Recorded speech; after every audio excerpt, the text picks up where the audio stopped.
हाँ जी, अस्सलाम वालेकुम। तो आज का हमारा टॉपिक है चैप्टर नंबर 3 एंजाइम्स, जो कि बहुत ही आसान सा चैप्टर है। इसमें से आपको बोर्ड के पेपर में सिर्फ शॉर्ट क्वेश्चन आंसर और एमसीक्यूज़ आएंगे। लिहाजा ये 24 शॉर्ट क्वेश्चन आंसर हैं जो मैं आपके सामने लेके आया हूँ। मुझे उम्मीद है कि 90 to 95% इन्हीं शॉर्ट क्वेश्चन आंसर में से आपसे पूछा जाएगा। तो आप लोगों ने इसका स्क्रीनशॉट ले लेना है या फिर इसको नोट डाउन कर लेना है। सबसे पहले आता है डिफाइन एंजाइम्स। तो एंजाइम्स प्रोटीनेशियस सब्सटेंसेस होते हैं जो कि बायोकेमिकल रिएक्शंस को स्पीड अप करते हैं खुद यूज़ हुए बगैर। इसके अलावा enzymes biologically active globular proteins होती हैं। ग्लोबुलर प्रोटीन्स यानी कि इनका टर्शरी स्ट्रक्चर होता है और ये बायोकेमिकल रिएक्शन की एफिशिएंसी को इंक्रीज़ करती हैं। एग्जाम्पल में ट्रिप्सिन, पेप्सिन और अमाइलेज आ जाता है। अब हमारे पास सबस्ट्रेट क्या होता है? तो वो चीज़ जिसके ऊपर एंजाइम एक्ट करती है उसे हम सबस्ट्रेट कहते हैं। और एक एंजाइम कैटालाइज्ड रिएक्शन शुरू होने से पहले जो चीज़ हमारे पास होती है उसे हम सबस्ट्रेट कहते हैं। और जब वो रिएक्शन हो जाता है तो जो चीज़ हमें मिलती है उसे हम प्रोडक्ट कहते हैं। ठीक है। और जो सबस्ट्रेट होता है, जो रिएक्शन होता है ना, वो ऐसे होता है कि सबस्ट्रेट एंजाइम की एक्टिव साइट से जाके जुड़ जाता है। ठीक है। तो इस तरह एंजाइम कैटालाइज्ड रिएक्शन होता है और हमें प्रोडक्ट मिल जाता है। Defined cofactor. तो एंजाइम्स जो हैं ये प्रोटीन से बने होते हैं, लेकिन एंजाइम्स के पास नॉन प्रोटीन पार्ट भी होता है। ये नॉन प्रोटीन पार्ट जो होता है इसे हम कोफैक्टर कहते हैं। ये क्या करता है कि एंजाइम की प्रॉपर फंक्शनिंग में हेल्प करता है। इसके अलावा ये एंजाइम और सबस्ट्रेट के दरमियान ब्रिज के तौर पे एक्ट करता है। इसके अलावा ये सोर्स ऑफ केमिकल एनर्जी होता है जो कि रिएक्शन के लिए ज़रूरी होती है। कोफैक्टर तीन तरह का होता है: एक्टिवेटर, कोएंजाइम और प्रोस्थेटिक ग्रुप। अब ये तीनों चीज़ें क्या होती हैं? कोएंजाइम जो है ना, ये एक ऐसा कोफैक्टर होता है जो कि ऑर्गेनिक होता है नेचर में। ये प्रोटीन पार्ट से लूजली अटैच्ड होता है। और कोएंजाइम्स जो है ना, ये विटामिन से डिराइव्ड होते हैं। और इसकी एग्जांपल में हमारे पास निकोटाइनमाइड ऑर्डिनेंट डाइन्यूक्लियोटाइड जो कि NAD है, ये आ जाता है। एक्टिवेटर क्या होता है कि ये एक ऐसा कोफैक्टर है जो इनऑर्गेनिक आयन होता है नेचर में और ये डिटैचेबल कोफैक्टर है। इसकी एग्जांपल में हमारे पास कॉपर का आयन, जिंक का आयन और मैग्नीशियम का जो आयन है ये आ जाता है। अगला हमारे पास आ जाता है प्रोस्थेटिक ग्रुप। तो ये एक ऐसा कोफैक्टर होता है जो कि ऑर्गेनिक होता है नेचर में और ये परमानेंटली बॉन्डेड होता है एंजाइम के प्रोटीन पार्ट से। एग्जांपल में हमारे पास फ्लेविन ऑर्डिनिन डाइन्यूक्लियोटाइड आ जाएगा। अगला क्वेश्चन है कि एपो एंजाइम और होलो एंजाइम क्या होता है? तो एपो का ना ग्रीक में मतलब होता है इनकम्प्लीट। तो एक एंजाइम जिसके पास उसका कोई एंजाइम या प्रोस्थेटिक ग्रुप या फिर उसका एक्टिवेटर यानी कि उसका जो नॉन प्रोटीन पार्ट है वो उसके साथ ना लगाओ तो उसे हम कहेंगे ये एपो एंजाइम है। इन अदर वर्ड्स, जो एंजाइम का प्रोटीन पार्ट होता है ना उसको हम एपो एंजाइम कहते हैं और ये इसकी इनएक्टिव फॉर्म होती है एंजाइम की। होलो एंजाइम होता क्या कि ग्रीक में इसका मतलब होता है कंप्लीट। और जो एंजाइम की एक्टिवेटेड फॉर्म होती है ना उसे हम होलो एंजाइम कहते हैं। इसके अंदर एंजाइम का प्रोटीन पार्ट और नॉन प्रोटीन पार्ट दोनों होते हैं। अगला ये कि डिफ्रेंशिएट करें एंजाइम में और को एंजाइम में। तो एंजाइम जैसे कि मैंने आपको पहले भी बताया कि प्रोटीनेशियस सब्सटेंसेस होते हैं जो बायोकेमिकल रिएक्शंस को स्पीड अप करते हैं विदाउट बीइंग यूज्ड अप। ठीक है। और ये सिर्फ प्रोटीन से ही बने नहीं होते बल्कि कम्बिनेशन होता है प्रोटीन्स का और नॉन प्रोटीन पार्ट का। और एग्जांपल में हमारे पास ट्रिप्सिन और पेप्सिन आ जाएगा। दूसरा आ जाता है हमारे पास कोएंजाइम। कोएंजाइम जो है ना एक ऐसा कोफैक्टर होता है या नॉन प्रोटीन पार्ट होता है एंजाइम का जो कि ऑर्गेनिक होता है नेचर में। ये प्रोटीन पार्ट से लूजली अटैच्ड होता है। एग्जांपल में कोएंजाइम की वही निकोटाइनमाइड ऑर्डिनेंट डाइन्यूक्लियोटाइड आ जाएगा। अगला आ जाता है कि यार एक जो एंजाइम होता है ये बायोकेमिकल रिएक्शन को स्पीड अप कैसे करता है? तो एंजाइम, पहले आपने डेफिनेशन लिख देनी है कि मेटाबॉलिकली एक्टिव प्रोटीन्स होते हैं जो कि बायोकेमिकल रिएक्शंस को स्पीड अप करते हैं खुद यूज़ हुए बगैर। आगे आपने लिखना है कि ये एक्सलेट करता है बायोकेमिकल रिएक्शन को इसकी एक्टिवेशन एनर्जी को कम करके। यानी होता क्या है कि अब एक रिएक्शन को करने के लिए एनर्जी चाहिए होती है, उस एनर्जी को हम एक्टिवेशन एनर्जी कहते हैं। तो एंजाइम क्या करता है कि इसी एनर्जी को कम कर देता है जिसकी वजह से उस रिएक्शन को करवाना आसान हो जाता है और वो जल्दी हो जाता है, कैटलाइज हो जाता है या आप कह सकते हैं। डिफ्रेंशिएट करें और पेप्सिनोजन में। अब ये एक ऐसा एंजाइम है कि जो पावरफुल प्रोटीन डाइजेस्टिंग एंजाइम होता है और ये क्वाइट कैपेबल होता है कि ये डिस्ट्रॉय कर सकता है सेल्स के इंटरनल स्ट्रक्चर को भी। ठीक है। और ये प्रोटीन्स की डाइजेशन में हेल्प करता है स्टमक में। अब ये सेक्रीट कहाँ से होता है? ये स्टमक की वॉल्स से जो है ना इनएक्टिव फॉर्म में पेप्सिनोजन की फॉर्म में सेक्रीट होता है। अब होता क्या है कि स्टमक के अंदर ना पहले से ही हाइड्रोक्लोरिक एसिड, गैस्ट्रिक अमाइलेज और कुछ पहले से ही पड़ा हुआ पेप्सिन होता है, जिन इन तीनों चीज़ों की वजह से पेप्सिनोजन पेप्सिन के अंदर कन्वर्ट हो जाता है। पेप्सिन जो है ना ये एक्टिव फॉर्म होती है, जबकि पेप्सिनोजन इनएक्टिव फॉर्म होती है। एंजाइम्स की 4 कैरेक्टरिस्टिक्स बताएं तो एंजाइम्स पहले भी बताया कि ग्लोबुलर प्रोटीन्स हैं, बायोकेमिकल रिएक्शंस को स्पीड अप करती हैं। अच्छा, एक और बात, एंजाइम्स ना वेरी स्पेसिफिक होते हैं अपने एक्शंस में, यानी कि अब एक एंजाइम है ना वो एक रिएक्शन को कैटेलाइज करता है, तो आप उसी एंजाइम को किसी और रिएक्शन को कैटेलाइज करने के लिए इस्तेमाल नहीं कर सकते, यानी कि एंजाइम सबस्ट्रेट स्पेसिफिक होता है। यानी अगर एक एंजाइम एक सबस्ट्रेट के लिए यूज़ होता है तो वो किसी दूसरे सबस्ट्रेट के लिए यूज़ नहीं किया जा सकता। इसी तरह एंजाइम्स के पास नॉन प्रोटीन पार्ट भी होता है जिसे हम कोफैक्टर कहते हैं, जो उसकी प्रॉपर फंक्शनिंग में हेल्प करता है। एंजाइम वर्क करता है रिएक्शन की एक्टिवेशन एनर्जी को लोअर करके। इसके अलावा एंजाइम को एक्वस मीडिया यानी कि वाटर चाहिए होता है अपनी एक्टिविटी करने के लिए। अब define the active site of enzyme, तो एक एंजाइम का वो पोर्शन, ठीक है, जिसके ऊपर सबस्ट्रेट अटैच होता है उसे हम एक्टिव साइट कहते हैं। ये 3 डायमेंशनल कैविटी होती है और ऑफन चार्ज्ड होती है, ठीक है, और ये ना बनी होती है स्पेसिफिक अमाइनो एसिड से। और अमाइनो एसिड के ना 2 रीजन्स होते हैं, एक होता है बाइंडिंग साइट, दूसरा होता है कैटालाइटिक साइट। अब बाइंडिंग साइट और कैटालाइटिक साइट क्या होती हैं? बाइंडिंग साइट वो होती है कि ये एक्टिव साइट का वो पोर्शन होता है जो कि हेल्प करता है सबस्ट्रेट की रिकॉग्निशन और आइडेंटिफिकेशन में, ठीक है, और ये सबस्ट्रेट की बाइंडिंग में भी हेल्प करता है। इसके अलावा ये क्या करता है कि जब सबस्ट्रेट बाइंड हो जाता है तो ये एक्टिवेट करता है कैटालाइटिक साइट को। इसी तरह हमारे पास ES कम्प्लेक्स बन जाता है, यानी कि एंजाइम सबस्ट्रेट कम्प्लेक्स। पहले एंजाइम और सबस्ट्रेट मिलते हैं, फिर एंजाइम सबस्ट्रेट कम्प्लेक्स बनता है, फिर रिएक्शन होता है, एंजाइम प्रोडक्ट कम्प्लेक्स बनता है, और फिर एंजाइम और प्रोडक्ट अलग-अलग हो जाते हैं। अगला हमारा कैटालाइटिक साइट, तो ये एक्टिव साइट का वो पोर्शन है जो कि रिएक्शन को कैटालाइज करता है और सबस्ट्रेट को प्रोडक्ट में कन्वर्ट कर देता है। और जो है ना एंजाइम जो अगर जब कैटालाइसिस यानी कि जब रिएक्शन ख़त्म हो जाता है तो एंजाइम अपने आप को डिटैच करके मतलब साइड पे हो जाता है और ये अनचेंज्ड रहता है, यानी इसको कोई फ़र्क नहीं पड़ता। अगला हमारे पास आ जाता है लॉक एंड की मॉडल, या फिर एक और मॉडल है इंड्यूस्ड फिट मॉडल। ये दोनों क्या होते हैं? ये दोनों मॉडल ना बेसिकली जो एंजाइम की एक्टिव साइट है ना उसको डिफाइन करते हैं।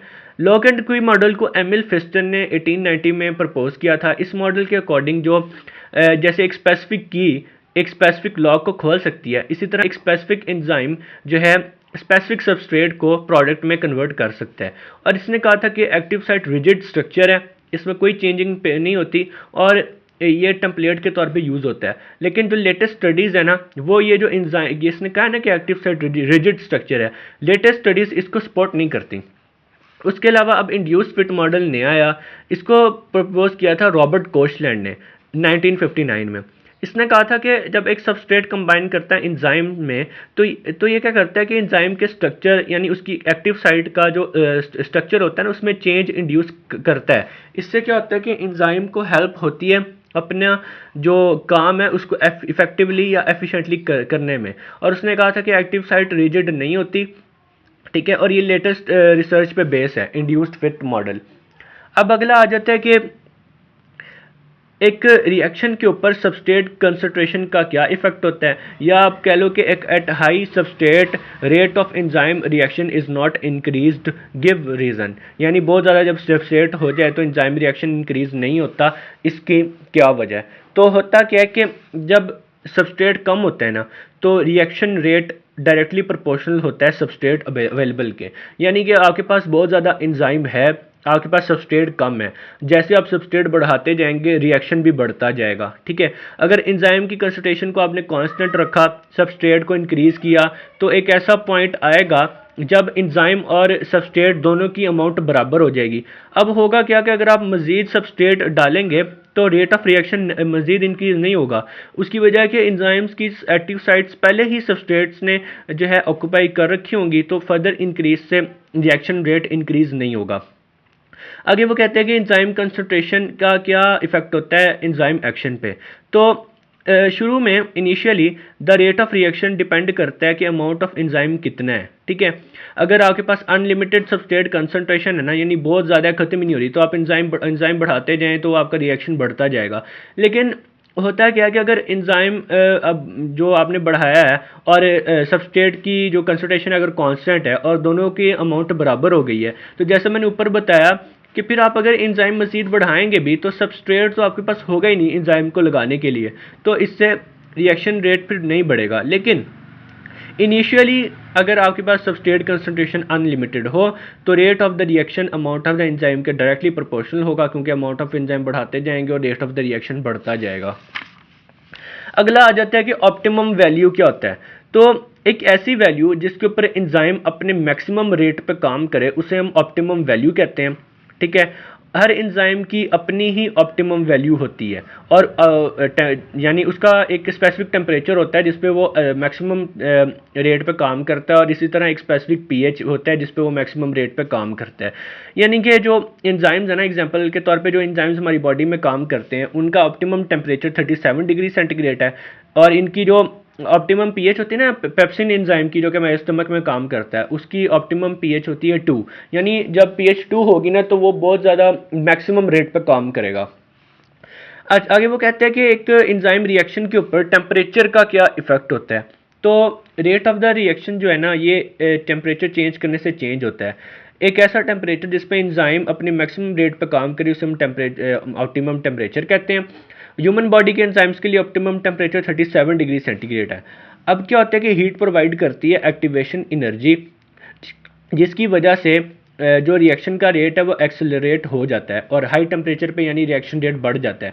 लेकिन जो हीट है ये काइनेटिक एनर्जी भी सप्लाई करती है, जिससे रिएक्टिंग मॉलिक्यूल्स जो है ना उनके आपस में जो कोलाइड हो रहे हैं, आपस में जो ये उनका टाकरा हो रहा है वो बढ़ जाता है। अब अगर आपने बहुत ज़्यादा टेम्परेचर दे दिया तो जो रिएक्टेंट के मॉलिक्यूल्स हैं वो बहुत ज़्यादा क्विकली मूव करेंगे और उनका जो चांसेस ऑफ कोलिजन है वो इंक्रीज़ हो जाएगा।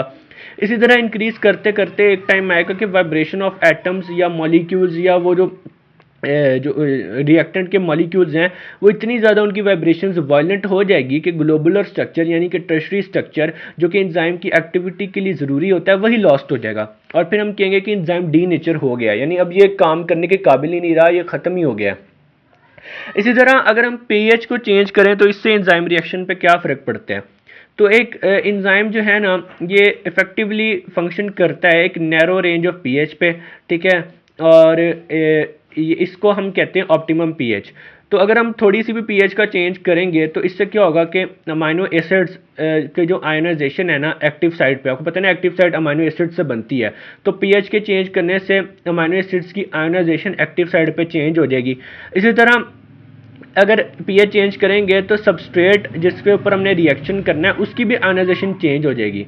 तो इन चेंज्ड कंडीशन में एंजाइम एक्टिविटी या फिर रिटार्ड हो जाएगी, ब्लॉक हो जाएगी कम्प्लीटली। लेकिन अगर बहुत ज़्यादा एक्सट्रीम ही चेंज हो जाए पीएच में तो फिर बॉन्ड्स ब्रेक हो जाएंगे एंजाइम में और एंजाइम की डीनेचुरेशन हो जाएगी, ठीक है। और वैसे एक और क्वेश्चन वही वाला सेम कि ऑप्टिमम पीएच क्या होती है। तो एक नैरो रेंज ऑफ पीएच जिस पे एंजाइम मैक्सिमम रेट पे काम करे उसे हम ऑप्टिमम पीएच कहते हैं। पेप्सिन के लिए ये 2 होती है, सक्रोज के लिए 4.5 और आर्जिनेस के लिए हमारे पास 9.7 होती है। बात कर लेते हैं इनहिबिटर्स की। तो एक ऐसा केमिकल सब्सटेंस जो कि एंजाइम की एक्टिविटी को इनहिबिट करता है, ठीक है। कैसे करता है कि या फिर वो उसको ब्लॉक कर देता है उसकी एक्टिव साइड को, या फिर उसको वैसे ही उसको डीनेचर कर देता है एंजाइम को, उसे हम इनहिबिटर कहते हैं, ठीक है। अब इनहिबिटर जो है ना अगर वो एक्टिव साइड को ब्लॉक करे तो वो टेम्परेली भी कर सकता है, वो परमानेंटली भी कर सकता है। एग्जांपल में इनहिबिटर्स के cyanide, antibiotics, anti metabolites, drugs और मर्करी आते हैं, ठीक है। रिवर्सिबल और इरिवर्सिबल इनहिबिटर्स। रिवर्सिबल इनहिबिटर्स क्या होते हैं कि वो एंजाइम के साथ उसकी एक्टिव साइट के साथ बॉन्ड बनाते हैं लेकिन वीक लिंकेजेस बनाते हैं, ठीक है। जैसे हाइड्रोजन बॉन्ड्स वगैरह, आयनिक इंट्रैक्शन, हाइड्रोफोबिक इंट्रैक्शंस बना लेंगे, और ये टेम्परेली अटैच होंगे एंजाइम से। और रिवर्सिबल इनहिबिटर्स ना 2 टाइप के होते हैं, कंपेटिटिव इनहिबिटर्स और नॉन कंपेटिटिव इनहिबिटर्स। एग्जाम्पल में मेलोनिक एसिड और साइनाइड आता है। ये रिवर्सिबल का मतलब ये है कि इनका इफेक्ट रिवर्स हो सकता है। इरिवर्सिबल इनहिबिटर्स जो होते हैं ना, ये एंजाइम के साथ परमानेंटली बॉन्ड बनाते हैं, कवलेंट बॉन्ड बनाते हैं, यानी ये या फिर एक्टिव साइट को ब्लॉक कर देंगे या फिर उसके ग्लोबुलर स्ट्रक्चर को ही डिस्ट्रॉय कर देंगे। एग्जांपल में हमारे पास मरकरी आता है। अब ये जो कंपेटिटिव और नॉन कंपेटिटिव इनहिबिटर्स थे ना, इसमें होता क्या है कि कंपेटिटिव इनहिबिटर्स की स्ट्रक्चर सिमिलैरिटी होती है सबस्ट्रेट से। तो ये होता बाइंडिंग साइट्स जो होती है ना एक्टिव साइट पे, वो इसको सिलेक्ट कर लेती हैं। लेकिन चूंकि ये सबस्ट्रेट होता ही नहीं है, तो ये कैटालाइटिक साइट एक्टिवेट होते नहीं है और प्रोडक्ट्स बनते नहीं है। इसके इफेक्ट को हम ख़त्म कर सकते हैं अगर हम सबस्ट्रेट की कंसंट्रेशन को बढ़ा दें। एग्जाम्पल में हमारे पास मेलोनिक एसिड है जो कि कंपेटिटिव इनहिबिटर है।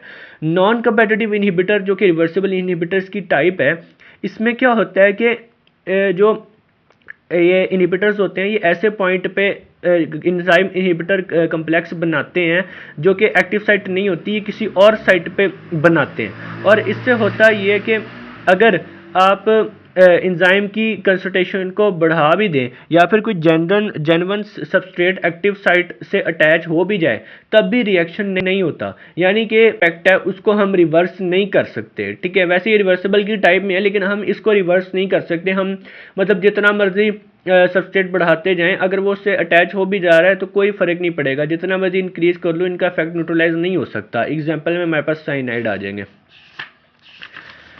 अगला हमारा आता है कि कंपेटिटिव इनहिबिटर प्रोडक्ट्स बनाने में फेल क्यों होते हैं। होता क्या है कि कंपेटिटिव इनहिबिटर इसलिए प्रोडक्ट नहीं बनाते क्योंकि वो बाइंडिंग साइट्स के से सिलेक्ट तो हो जाते हैं, लेकिन क्योंकि उनकी स्ट्रक्चरल सिमिलैरिटी होती है सबस्ट्रेट से, लेकिन वो कैटालाइटिक साइट को एक्टिवेट करने के काबिल ही नहीं होते। जब कैटालाइटिक साइट ही रिएक्शन करवाती है ना, तो जब वो एक्टिवेट ही नहीं होती तो फिर वो जो है रिएक्शन होता ही नहीं और प्रोडक्ट्स बनती नहीं है। अब एक दो कंडीशन बताएं जो कि एंजाइमेटिक एक्टिविटी को डिस्ट्रॉय कर सकती है, उनका बॉन्ड्स को डिसरप्ट करके। तो जो कंडीशंस डिस्ट्रॉय कर सकती हैं एंजाइमेटिक एक्टिविटी को, उनका बॉन्ड्स को डिस्ट्रॉय करके, वो दर्ज झेल हैं। अगर हम पीएच को काफ़ी ज़्यादा चेंज कर दें तो एंजाइम के बॉन्ड्स ब्रेक हो जाएंगे, जिससे एंजाइम की डीनेचुरेशन हो जाएगी। इसी तरह अगर हम बहुत ज़्यादा टेम्परेचर बढ़ा दें तो एंजाइम के मॉलिक्यूल वायलेंटली मूव करेंगे, जिसकी वजह से ग्लोबुलर स्ट्रक्चर लॉस्ट हो जाएगा और एंजाइम डीनेचर हो जाएगा। अब लो टेम्परेचर और हाई टेम्परेचर एंजाइम एक्टिविटी को इफेक्ट कैसे करती है। Low temperature enzyme activity decrease हो जाती है क्योंकि एंजाइम एक्टिविटी डायरेक्टली प्रोपोर्शनल होती है इंक्रीज इन द टेम्परेचर के, लेकिन up to a limit. Up to a limit का मतलब ये है कि एक खास टेम्परेचर तक ही rate of the reaction increase होता है। टेम्परेचर बढ़ाने से अगर बहुत ज़्यादा टेम्परेचर कर दिया जाए तो एंजाइम डीनेचर हो जाता है। High temperature increase in temperature supplies kinetic energy to the reacting molecules, जिसकी वजह से वो रैपिडली मूव करेंगे, रिएक्शन रेट इंक्रीज हो जाएगा। लेकिन बहुत ज़्यादा इंक्रीज करने से ब्रेकडाउन हो जाएगा बॉन्ड्स के और एंजाइम मॉलिक्यूल की डीनेचुरेशन हो जाएगी। ये वजह कि फिर अगर डीनेचुरेशन हो गई तो रिएक्शन रेट ही ज़ीरो हो जाएगा। अब ऐसा है कि चैप्टर नंबर 3 तो ख़त्म हो गया है। तो आप लोगों के कोई भी क्वेश्चन हो आपने ज़रूर पूछने हैं, क्योंकि ज़रूरी है कि आप लोगों के कॉन्सेप्ट्स इस चैप्टर से रिलेटेड जो है ना क्लियर हों। ठीक है, तो